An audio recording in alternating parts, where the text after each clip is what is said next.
Ready? Hit it! Hello everyone and welcome to Variety Theatre, the Spice of Life podcast with Maria Lovelady and Michael Alan-Bailey, a podcast that aims to bring all things variety out of the wings and into the limelight. So without further ado, let's get this show on the road.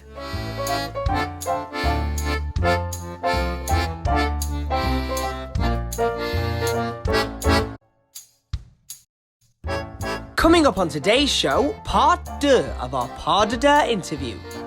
Find out which choreographer Princess Diana rearranged a royal seating plan for. And we have a very exciting royal announcement. Hello, Mike. Hello, love. How are you? I'm good, thank you. What have we been up to this week? I think what we've been up to this week has been like enough excitement for the whole year. Hasn't it though? It definitely has. Well, what a couple of weeks actually, because it's been spanned over the last 2 weeks, hasn't it? We've been working really hard on something that we finally get to share with everybody and tell you guys all about. But yeah, it's been over the course of a few weeks. We're exhausted, but it's been so worth it. It has. And like as Mike just said, we've been wanting to share this with you for ages and we weren't quite sure how and when it was going to happen. And it's really happened on a lot of hard work on our part, but also due to you guys listening to us and supporting us. So we're so grateful for that. So our final episode in series 1, we can't believe that we've got to this at the end of series 1, is going to be a collaboration with the Royal Variety Performance. The actual Royal Variety Performance! And we're so happy to be sharing it with you because the Royal Variety Performance, some of you will know, some of you may not, that is a charity performance. The money that is made from those tickets go towards Brinsworth House, which is a residential home for retired performers and people that have been working in the theatre, which is funded by the Royal Variety Charity. And one of the features of our final episode, which you guys are going to hear in the next couple of weeks, is that we went to Brinsworth House. We were invited to go and visit and we were given a tour and we were shown around and we spoke to one of the residents, a lovely lady named Jean Butler Hardy, who you're going to hear us talking to next week, who was a former Tiller girl way back in the 50s, an incredible career, an incredible legacy. And we were just so privileged to be there, weren't we? We met so many other people when we were there, people that worked at Brinsworth House, whether they were medical people, working as the chefs. We met so many people and everybody that worked there just had this passion and excitement. You could tell that it was just a wonderful place to be. And I hope that energy comes across in the episode that you can all hear that next week. And what I think's lovely as well is that a lot of people that, you know, of course, the Royal Variety Performance is world famous, but I think that a lot of people wouldn't know that, you know, the reason behind it and the reason that it raises so much money is for the core of it, as you know, as well as many other reasons, is Brinsworth House, which really, really looks after people that have given their lives to performing arts. And as Mike said, the charity helps with other causes. So especially this year, many performers, many people in our industry have fallen on hard times. And the Royal Variety Charity, you can apply for funding when you've fallen on hard times as a performer. And therefore, it just makes that performance even more special because not only is it just a fabulous night that the industry pulls together and puts on, you have people from all over the industry, the acts perform for free, you can buy a ticket, you can go. And I think that, you know, many people just see it as an event, and actually the core of it, as you say, is just so wonderful. And we had another extreme privilege of speaking to Giles Cooper, who is the chairman of the Royal Variety, and he has been for many years. And he was explaining to us how people's perception of the theatre industry is that many people live these glamorous lives. Everyone's being paid a lot of money. It's a world where the rich and famous live. And of course, that is true. That can be true. But also there are many people working behind the scenes that don't get paid, people who fall on hard times with illness, that when they don't work, they don't get paid. And the Royal Variety for the last 100 years has been there to help performers. And I think that we are so happy that in our first series, we are able to help such a brilliant cause. Absolutely. We're so glad that we get to shine a light on it, and also so grateful to them for giving us the opportunity to shine a light on it as well. And we also have to be very grateful because not only did we go to Brinsworth House this week and speak to Jean and many members of staff, we also were invited to the Royal Variety performance itself, which we went to on Thursday. And I can't describe what it was like. We had the best time. We were so overwhelmed to be there, I think. And however good we thought it was going to be, and we had high expectations, it completely surpassed. Why don't you tell them a little bit about it? Well, I was just going to say, people keep asking me, you must be exactly the same, but everybody keeps asking me, how was Thursday? How was the Royal Variety? I genuinely don't have words. All I do is I do the same reaction for everyone. I just go, oh, that's all I do. That's all I can muster. That's all I can muster, because it was so good. The atmosphere and the adrenaline and the tension in the room in the best possible way. We think of tension as being like a really bad thing, don't we? But the anticipation of everything was so incredible. It was really electric. When people talk about performances being electric and it's very rare, isn't it, to capture that lightning in a bottle thing of having a performance that is really, by definition, electric. This just was. I think if we just give you all like a summary of the night. So it was 100 years this year that the Royal Variety performance had Royal Patronage. And it's also 150 years of the Royal Albert Hall, which is where the event was held. Now, any event at the Royal Albert Hall is just magical, and the stakes and the atmosphere is larger than any other show that you can go to. But to add on the fact that it was the Royal Variety performance, that it was the first year that the Royal Variety performance had happened post-COVID with a live audience. We just felt so jammy, didn't we? Not only have we actually managed to wangle ourselves an invite, but also we get it to go at the Royal Albert Hall. We do, and we had amazing seats, great view of the stage. We were opposite the royal box, so Will and Kate came in, and honestly, that was just, we all had to stand and sing God Save the Queen, and Kate came out in this beautiful Jenny Peckham dress. I turned to you, didn't I, straight away, and I said, she looks like a mermaid. It was just absolutely stunning, and those pictures of her have been everywhere this week. I mean, I sent you a picture because she's on the front of OK magazine, and I snapped it in the newsagents and showed Mike. We were stood right next to the orchestra who played beautifully, that was conducted by Dave Arch. Even that, we were so excited about Dave Arch, weren't we? We were so excited about Dave Arch, but let's talk about some of the other people that were on the bill that night. Legends one and all. So we had the cast of Moulin Rouge open the show, which was one of my highlights because they were just incredible. Talk about getting the show started in the right way. They came out with so much raw energy. It was so precise, wasn't it? So not only was their energy and their performance skills amazing, there was just the choreography and the dancers, like the precision and the technique in those routines, doing the can-can, the costumes, the drama, it paying homage to the film itself, but also kind of being something new. It was really kind of raw and animalistic, wasn't it? There was something almost savage about it. It didn't fit in the Albert Hall, but it really did fit in the Albert Hall. You know what I mean? Absolutely. Do you know what I mean? Absolutely. Yeah. And then we also had Gregory Porter, who is one of my all-time faves. So for him just to come out, and he's someone that can just really stand there and sing and fill that space, which is just, as a performer ourselves, to watch somebody do that at the top of their game, to be able to just stand in front of thousands of people and not do any tricks, like the complete opposite to Moulin Rouge, actually, to just stand and sing and fill that space was just incredible. And he shook the rafters, didn't he? He just shook the rafters. He was amazing. We had Cirque du Soleil, who've performed at the Royal Variety performance many times. So that was great to have them there for the 100th performance. You know, you're just sat, aren't you, on the edge of your seat watching them, just thinking, oh my God, please don't fall. But the danger and the drama of the fact that they might just makes it so exciting. And that was just stunning, the music that was with that. We also had an incredible performance from the Masaudi brothers, who audiences will know from America's Got Talent. They were very, very big over there. They are an Australian group. They live in Germany now, and it's 3 sons and their dad. And he trained them, and they are these... I feel like it's almost an insult to just say that they're acrobats, because it's like there's so much more than that. Because what they were doing was insane. The entire audience through their whole performance, it was like everybody just collectively held their breath. And had hands over their faces. Exactly. So they are acrobats, but they're also like strong men as well. But then add in Magic Mike.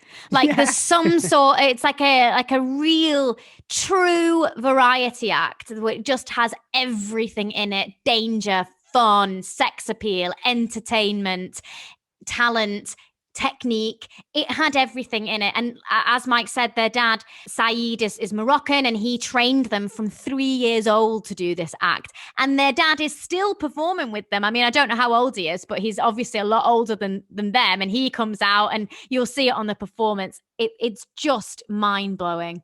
What I loved about that performance especially actually was that you really felt the sense of that family trust. You know, you can spend years, can't you, to perfect a skill like that, but the sense of family, the love poured out. Absolutely. And what an incredible thing. Imagine getting to do the Royal Variety Show with your brothers and your dad. Like, that's magical, isn't it? That's magical. My dad wouldn't be up for doing the Royal Variety. I'm just trying to picture my dad just like balancing me on his head. I just love that idea. I'm sure he probably tried when I was little.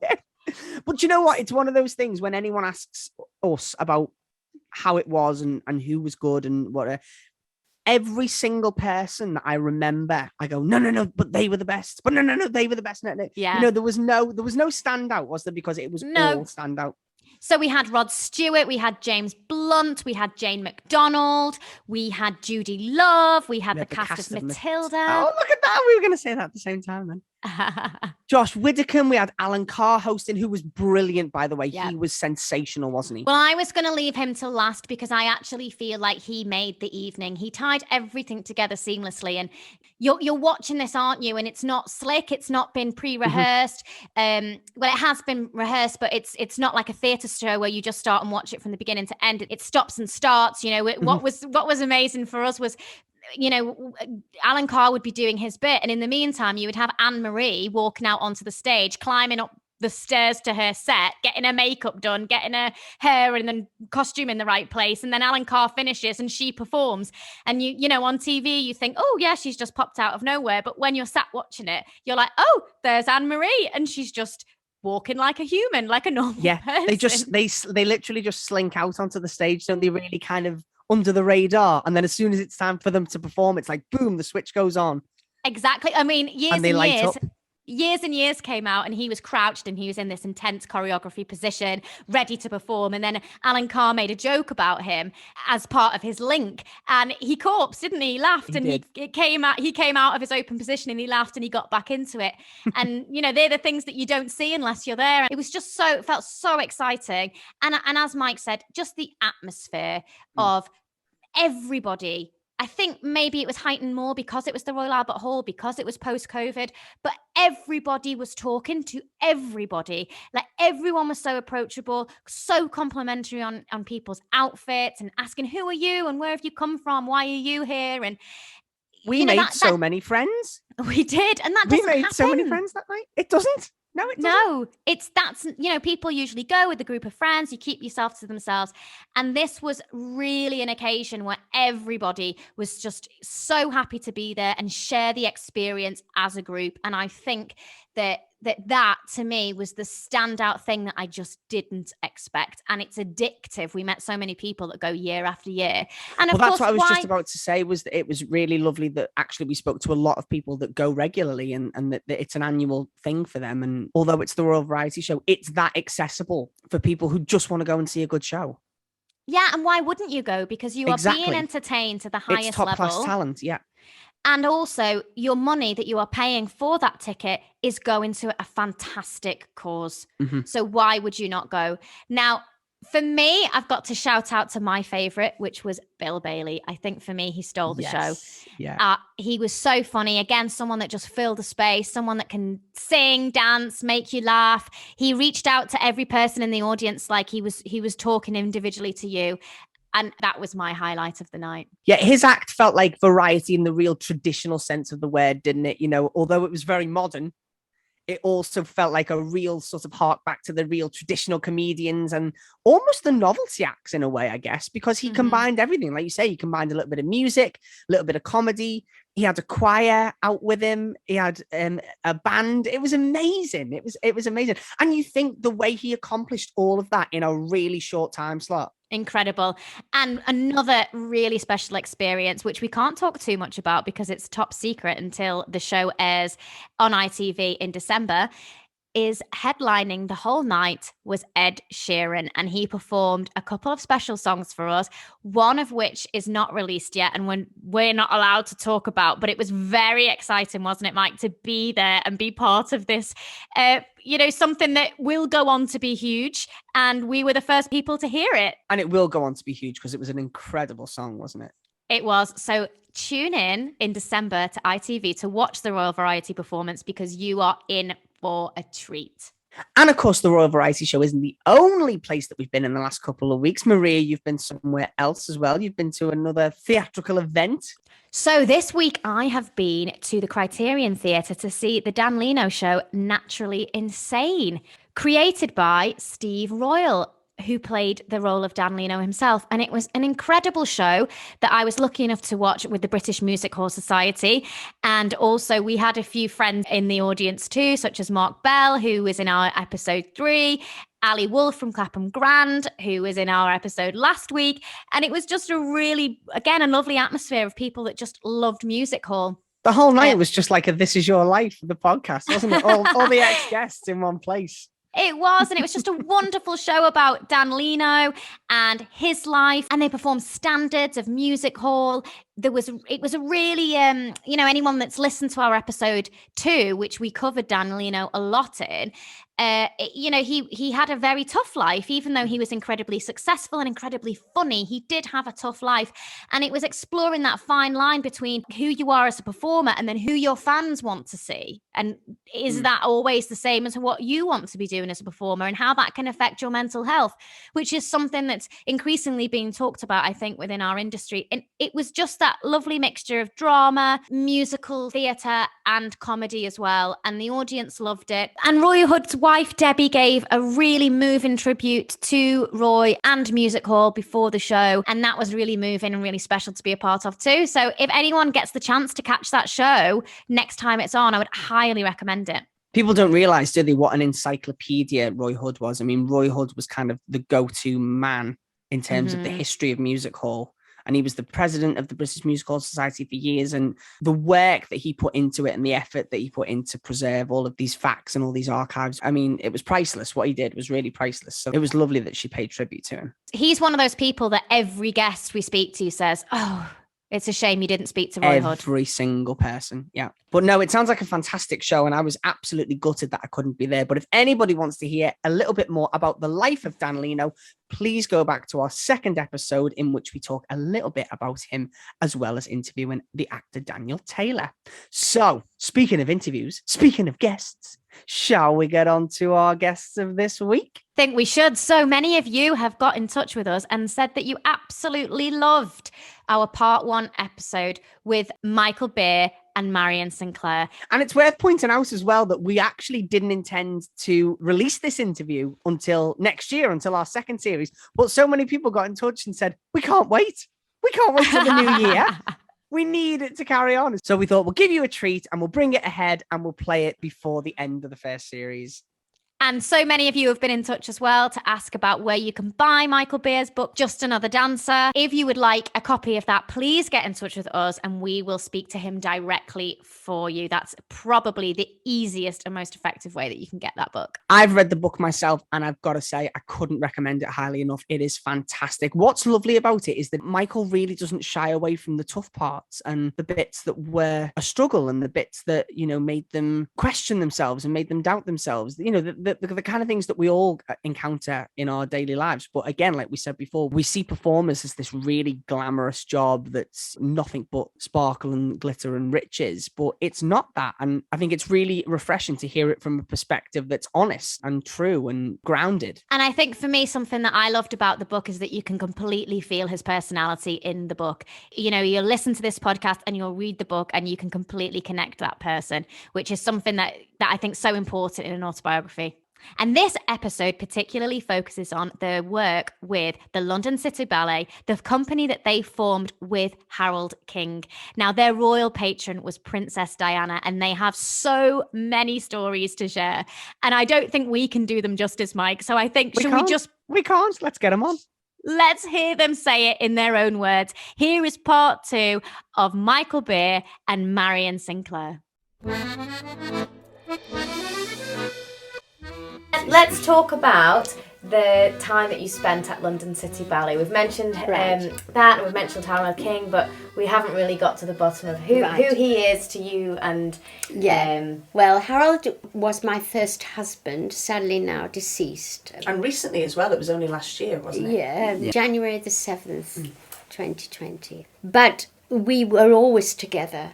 We'd always been together. Family, really. What happened was Harold was doing opera dancing at the Covent Garden Opera House, and he was coming up this trap door in Lohengrin. So he had to wait all night to come up dressed as a young man or something, and he would come up in the trap door, and then this big opera singer would clutch him to her bosom. He said, and he used to say to me, Midgie, honestly, I hate it. so at this point, this is when you were living together in Highgate.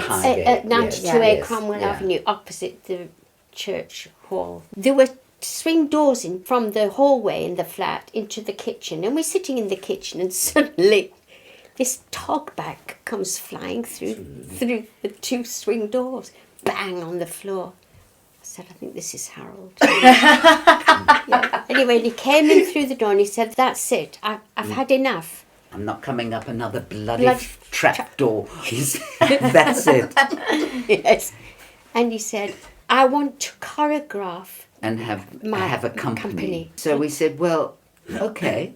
Choreograph. We've got a job. You know, you can get started with the dancers that were dancing with the opera ballet. Yeah. He used to use some of them, and he entered a competition. Choreographic competition. Yes, which was at the Place. Yes. The London Contemporary Dance headquarters, and that he should have won the competition, but he didn't.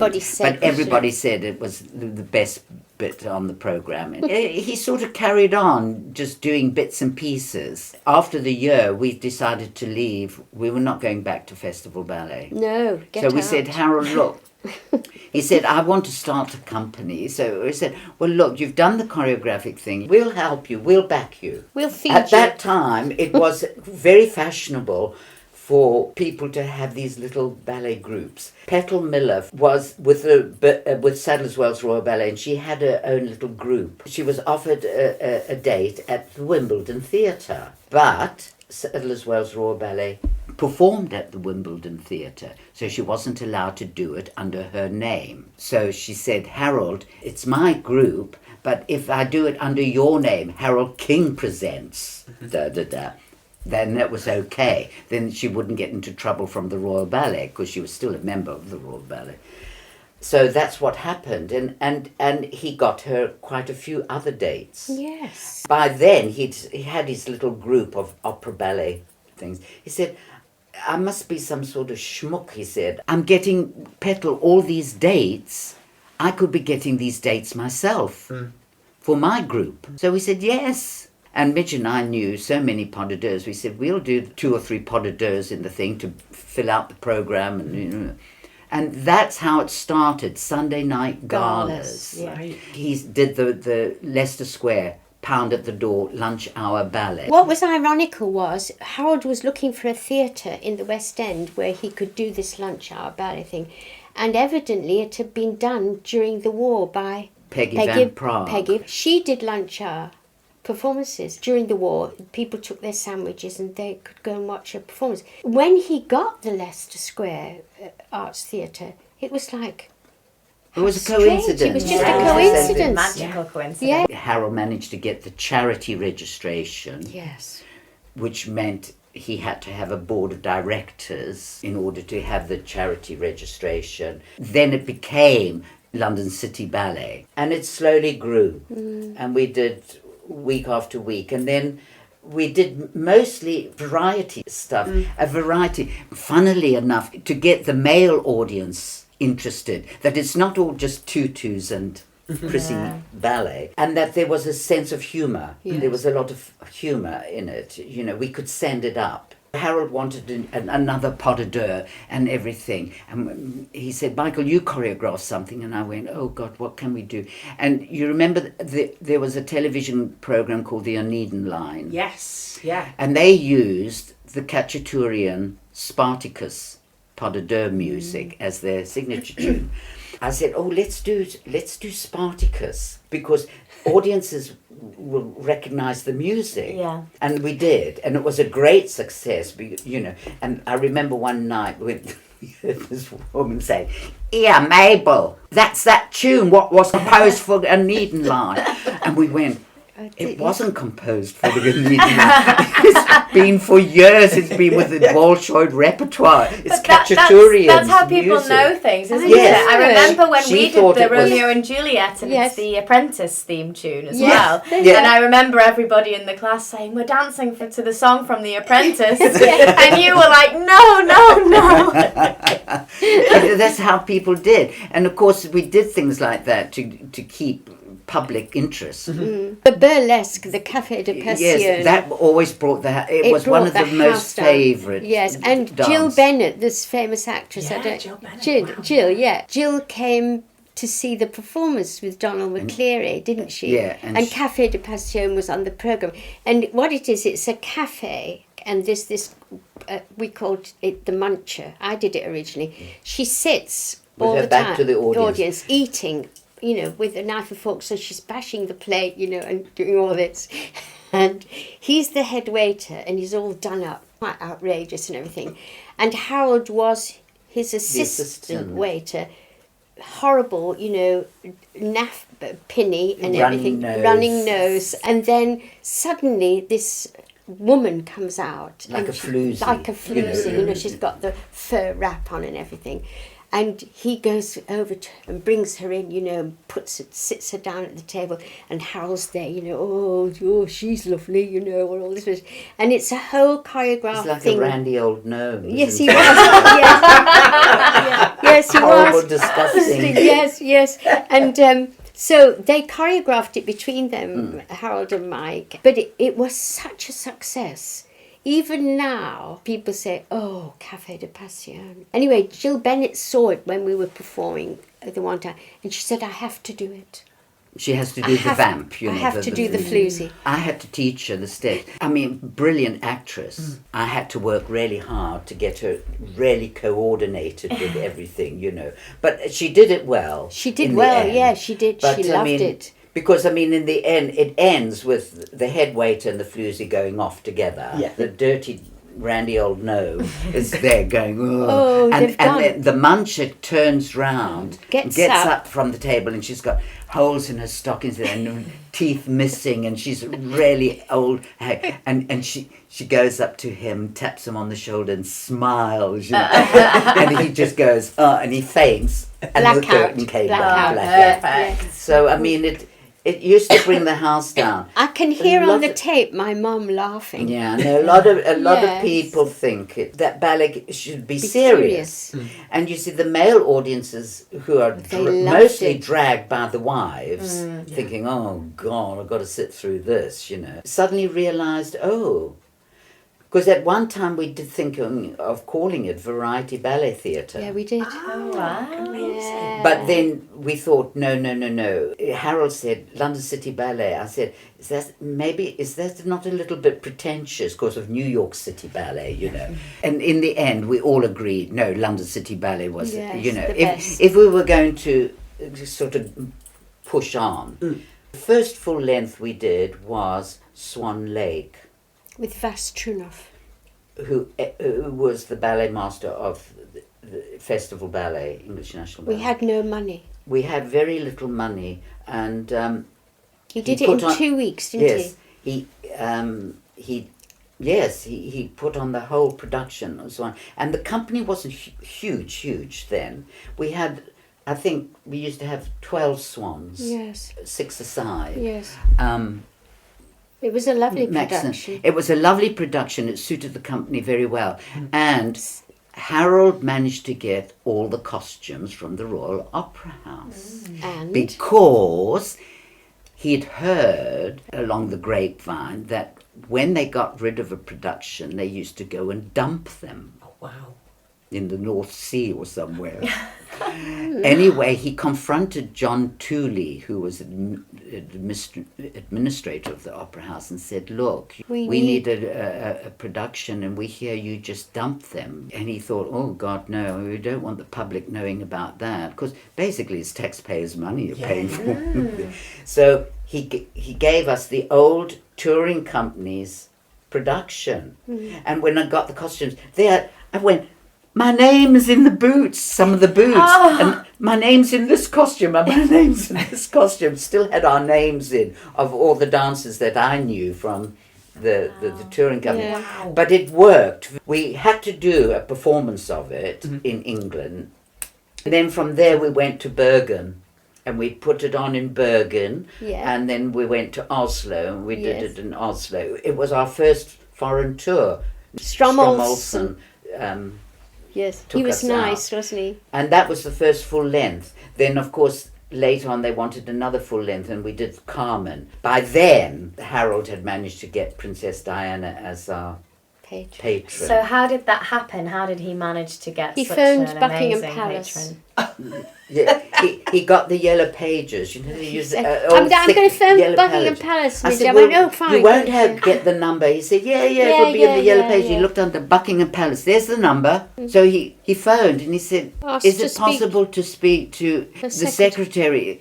Was she still Lady Diana Spencer? Yes. She was. She was Lady so they Diana. weren't married then? No. I don't think so, no. Yes. But did Harold know prior that she was a big ballet fan? Oh, yes, we knew. Yes. We all knew that she liked ballet because she was in the news. You know, She they danced were herself, engaged. didn't she, when Oh, she was young? yes, they were already engaged. Yes, that's it. Yes. They were engaged. So we knew she was going to be the future queen or whatever, you know. Then she made an arrangement to come in and see us, see the company. Yes, because then they vet you. And have you been involved with the police or anything? Mike and Harold. As soon as it comes to any royalty, they suss you out, and then they sent a couple of equerries to the theatres where we were performing. Richmond they sent, just to make sure we were kosher. And then she came to watch and you. So she agreed. Then we were performing at the Erdang Academy when it was still in Covent Garden at that time. You mean rehearsing? We were rehearsing at the Erdang. We were in the top studio. She came up and we all knew she was coming and everything. So the dancers were all, like this. And she came through the door and fell over the step. Burst out laughing. And so that was lovely, Broke the ice. She was just lovely. She went round and she spoke to the dancers. She had a cup of coffee from a plastic cup. And Harold, he was so proud, He was really proud. They got on so well, Harold and Diana. She got married anyway. I remember we were performing at the Yvonne Arnaud Theatre in Guildford on the day she got married because we were doing Killing Time in the programme, and all the girls, they got red, white and blue ribbons and put on tiaras and veils and everything, We just let them do what they wanted with the costumes, add bits and everything. And the audiences, as soon as they came out, the audience realised, they've done this, and they cheered and everything. It was lovely. Bringing it back to that idea again of ballet not being so serious. The comedy aspect and the fun. Yes, that's it. So they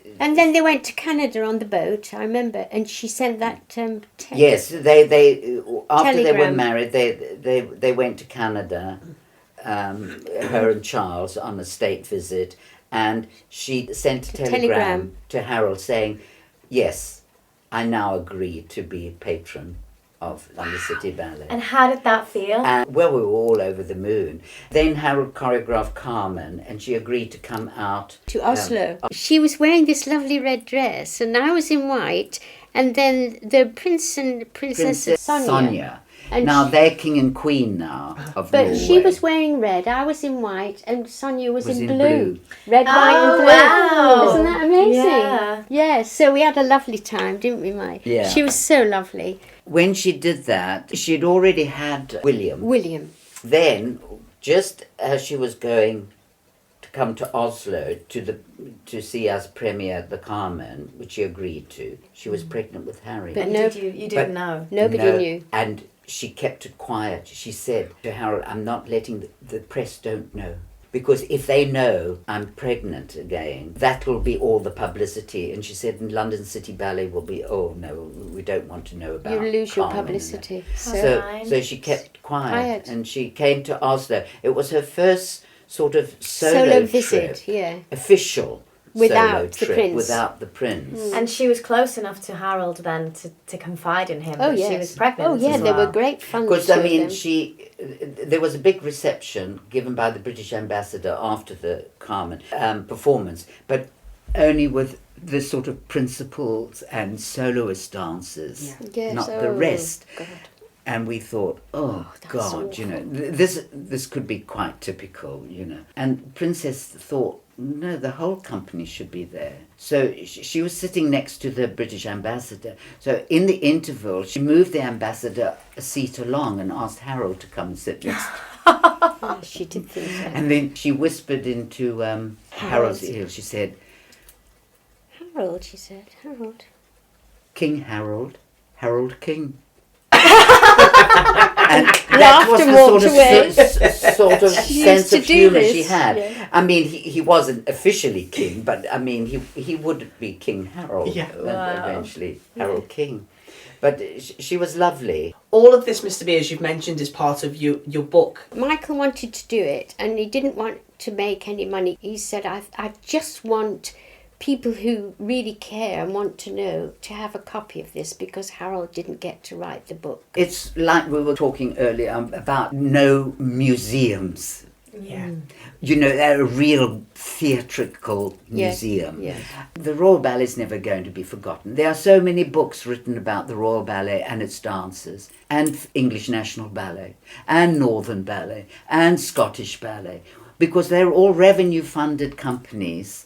They're all national companies. Their archival material's safe and everything. But the small companies, like London City Ballet, New London Ballet, nobody knows what's New London Ballet. Did it exist? European What was Ballet. It? Vienna Festival Ballet, Yes. which Peter Malik started. Still going. Still going, but nobody knows about them. Adonis Company. Yeah. Ursula Hagley did Oh, yes, she did. Ballet Creations Yes, of Ballet London Creations. for children. And they're all closed. They're all finished because lack of finance, lack of revenue funding. Arts Council wouldn't sponsor. That's the reason London City Ballet had to close. There was no funding. It needs to be kept. It played a big part in British theatre life. Yeah. These companies, actors groups that go around doing acting, you know, that go abroad. We used to, Yes, who the did we British meet? Council, We you know, used to meet them on the airport. John Hurt, Hermione yes. Bagley. Yes. I mean, They were touring like us. like us, doing to the And Arab you were doing Emirates, ballets doing and No, acting. they were doing plays. There They were were about doing 6 plays. of them, and it was fantastic. And we'd get to the airport, and they would go, "Oh, hi!" yeah, they were also doing their thing, but nobody knows. They were arranged by the British Council, but I mean, Yes. they're forgotten. And they shape the culture, don't they? They And then shape those the bigger culture. companies are influenced by them, and Yes. it's recorded in the bigger companies. But it's you guys going all around everywhere Yeah. that really make it happen. So it's amazing that you've written this book as part of the preservation of but that contribution to the industry. Well, what happened was a friend of ours, we call her Jules Jen, she was a ballerina. She followed our careers. She knew Galina and Andre and all this business. She asked Michael for 3 books. She wanted to buy 3 books to give. One to Nicholas Drumgoole, the critic, ballet critic, for the Telegraph. another one Retired now. Retired, and another couple of friends and everything. So she gave one to Nicholas Drumgoole because he lives across the road from her in London. Now, Nicholas Drumgoole was a very, huge, very famous, eminent. ballet That's it. critic. He read the book and he wrote to Michael. Where's the letter? Just read It was it a out. small note, because he's now 90 He's 90 odd. now. And he's 90. Yeah. And anyway, but this is lovely, what he did. He said, "Dear Michael, musical, graceful, technically accomplished, you were always a pleasure to watch. But as you say in your book, there were other good male partners around. Whereas Mitch had a very special charisma, I found your book fascinating, and I am so glad it is there as a record of Harold King's achievements. Thank you so much for sending it to me. Best wishes to you both, Nicholas." No, then, isn't that lovely? It's so nice. It's so nice. It obviously meant something to him, and he realizes that there should be recognition. Harold never got an MBE or a gong or anything. No, he for should it, have. but I think he if should. Diana hadn't, Oh no! if Yes. she'd lived, I think he would have He got would it. have got Even it. though the company had to fold in 1996 and Diana's demise was in 1997. And the board had discussed with her that the company, we're not going to get revenue funding, can't go on. because We we have were to- privately funded. Yeah, so it would have to close. So she said, right, well then I'll relinquish my patronage, which she did. But she took over the patronage of English National Ballet from Princess Margaret. 'Cause Yes, 'cause she Princess was- Margaret was not very well at the time. And then sadly, 97, that was it. I think he would have got something, because he did form another company called City Ballet of London. But that didn't last because, again, funding. You can't survive on private sponsorship nowadays. Yeah. In the old days you could, but you can't. You have to have Arts Council revenue funding in order to keep going. So that closed, and then basically Harold, he lost his self-esteem and everything when that all went, because he directed the company in Zaragoza. Oh, we went to Zaragoza because Spain. they were looking for a director. I said, Harold, come on, pack your bag. he We're did going that to for a Zaragoza. year and a half, I went was with it? him, 2 and I years? went through the contract, and I said, no, look, the contract's all right. You can do something with this. I said, you could build this company up. They had good dancers. I said, give it a go, love. So he went did. and he He did did 2 very years well. and he did wonders with it. They were But he- very, very good dancers, very high standard. Yeah. And you remained friends, all of you, until he passed away this last year. Always. There was a period when we left the company. It wasn't Harold's decision. We didn't see Harold then for 5 years, Was it? from 91 Oh, to yeah. 96. Yeah. We didn't see him. It was a difficult time for us. It wasn't a pleasant time. And we just said, well, no, we don't. We don't need to leave the company. We want to stay. And you'd made it round your kitchen table by But the then sounds of they things. said, well, we'll make it then uncomfortable for you. Awful. We were really frightened, weren't Yeah. we? We knew that if the press got hold of it, Oh. it would have been Princess's company. Yes. It would have Yeah, it dragged would have dragged Diana, because, you know, they would have loved all the gossip. Oh, Princess Diana's company, this is the way they treat their dancers. It would have been awful. There was no way I would be subject to any sort of scandal or anything. I had retired from dancing some years before, and Mitch had other partners. She ended up with two very good, Stanislav Chasov from the Bolshoi and also Viktor Berekin from the Bolshoi. They were both excellent partners. So she finished on that high note, you know, with good partner. I thought, I've got to do something. I just went into teaching and thought, well, that's what I'll do. Well, you we're know. very grateful that Yes. you went into teaching. We're sat here as two people who are very grateful that you went into teaching, as so many other people, and equally the same amount of people, I'm sure, will be so grateful that you've, like we say, written this book in the Yes. preservation of the... Yes, and it puts the contribution. story It's how right. things, It's we didn't terrible. want to see the company go. But it went. But in retrospect, one can understand the company actually got too big in a way. Yeah. Yeah. The original idea, when Harold, Midge and I were all together discussing the programme, was to keep the company small enough to go to the small theatres, like the Mercury Theatre in Colchester, the theatre in Yeovil, Taunton. But once it's too big, then you're competing with the big. Then you're competing with the big companies. But it went anyway, and we were dropping Michael Lipschitz, a great friend of ours. We dropped him off at the stage door at Sadler's Wells. Was it Sadler's Wells? Yes, he was going to. He was going to a performance, and we parked outside, and Michael was getting out of the car, and suddenly Harold came out of the stage door. I called him over, and Harold, he got such a and shock. he went, oh, like that, and he came towards the car, and he looked like, and He'd seen a ghost. yeah, and Mike said, We should get together. we should get together, Harold. Yeah. So we arranged to go to the Hampstead...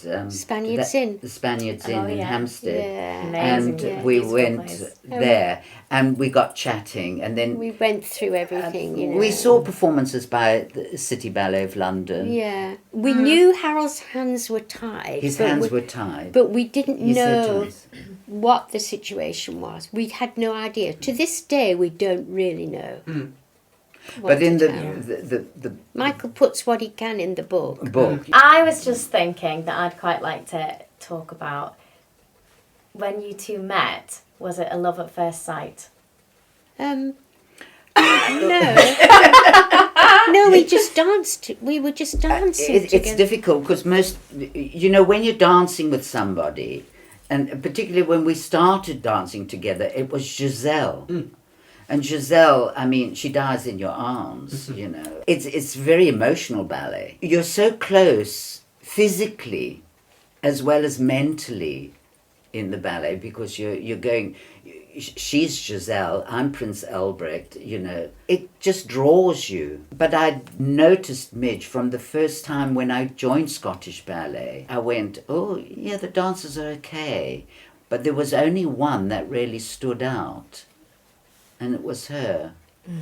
She reminded me of Lucette Aldous, who was a principal ballerina with the old touring company of the Royal. I couldn't stop watching her dance. She had something special. So when we started to do Giselle, it's like the fingers and then there's the lightning streak. Yeah. Between. Yeah.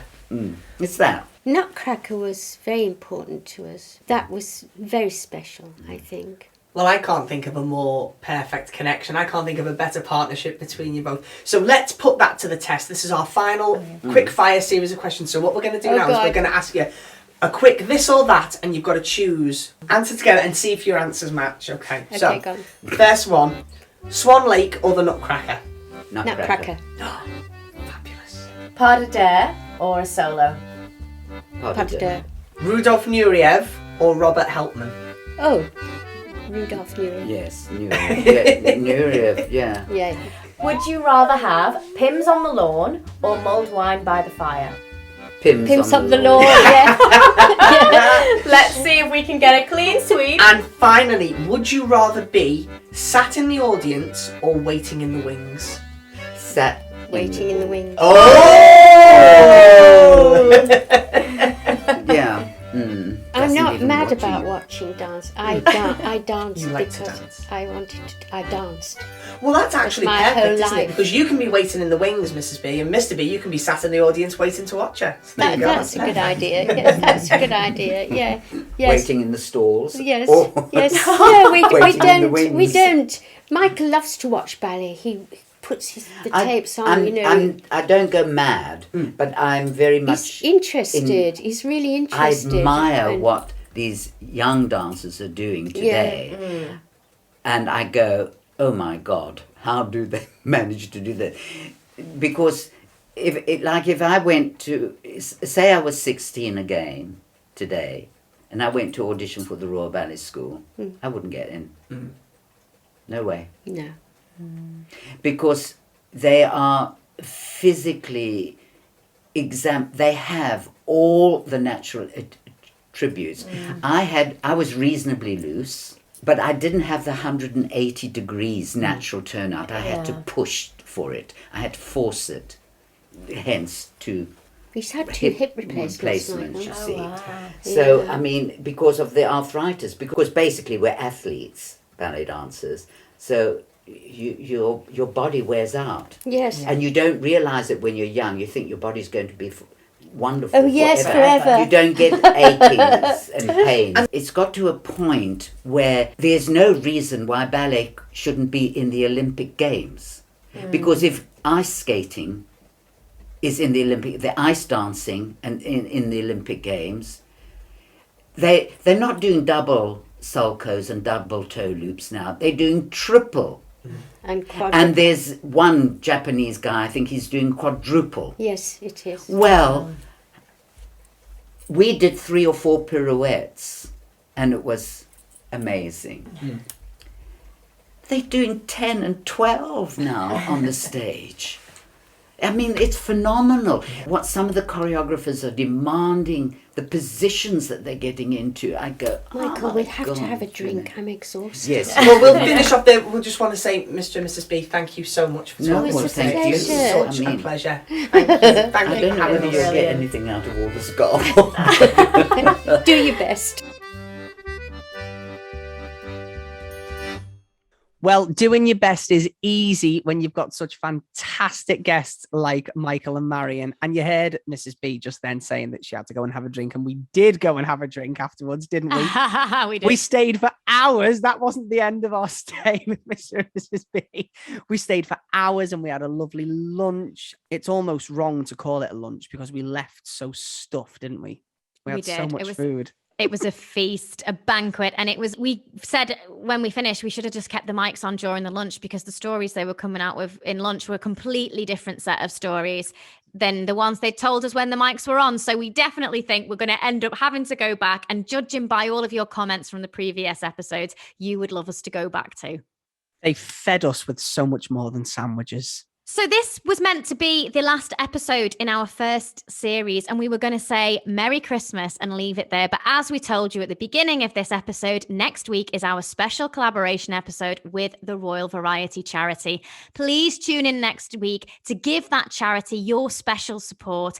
We've absolutely loved working with them, and we're sure that this won't be the end of our collaboration with them. And if you've got any special stories or memories that you have that connects you with the Royal Variety, let us know. We'd love to share that with our listeners. We would love to share that with the Royal Variety Performance themselves and let them know just how much the Royal Variety has impacted lives all over the place, all over time. So where can people find us, Mike? So you can get in touch with us on our social media, Frame This Presents, or on our Twitter at Frame This SOLP. All that's left for us to say is... See you next week.